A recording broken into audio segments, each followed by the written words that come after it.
Hi friends, chicken gravy எப்படி செய்யலான்னு பார்க்கலாம் வாங்க. அதுக்கு ஒரு கடாயில் எண்ணெய் ஊற்றி கடுகு போட்டு அது கூட 2 பெரிய சைஸ் வெங்காயம் கட் பண்ணி வச்சதை ஆட் பண்ணிக்கோங்க. அது கூட 3 பச்சை மிளகாய் கட் பண்ணி சேர்த்துக்கோங்க. 2 ஸ்பூன் இஞ்சி பூண்டு பேஸ்ட் ஆட் பண்ணிக்கலாம். இதை நல்லா கலரி விட்டுருங்க. இது கூட 3 தக்காளி கட் பண்ணி ஆட் பண்ணிக்கோங்க. இதையும் சேர்த்து நல்லா கலரி விட்டுறலாம். இது நல்லா வணங்கினதுக்கப்புறமா 1 கையளவு மல்லி இலை ஆட் பண்ணிக்கோங்க. இதையும் சேர்த்து கலரி விட்டுறலாம்.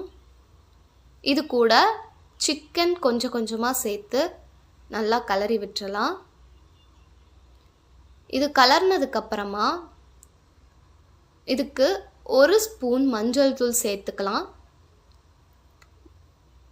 நல்லா கலரி விட்டுருங்க. கலர்னதுக்கப்புறமா எல்லோயிஷ் கலரில் வந்துடும். இதுக்கு தேவையான அளவு உப்பு சேர்த்துக்கலாம். இது கூட 2 ஸ்பூன் மிளகாய்த்தூள், 2 ஸ்பூன் சிக்கன் மசாலா, 2 ஸ்பூன் மல்லித்தூள் சேர்த்துக்கலாம். எல்லாமே சேர்த்து நல்லா கலரி விட்டுருங்க. நல்லா கலரி விட்டு அது வேகட்டும். அது கூட 1/2 டம்ளர் தண்ணி சேர்த்துக்கோங்க. தண்ணி சேர்த்து கலரி விட்டுருங்க. மூடி போட்டு ஒரு 3லேருந்து 5 நிமிஷம் சிக்கனை நல்லா வேக விட்டுறலாம். அவ்வளோதான், சிக்கன் கிரேவி ரெடி.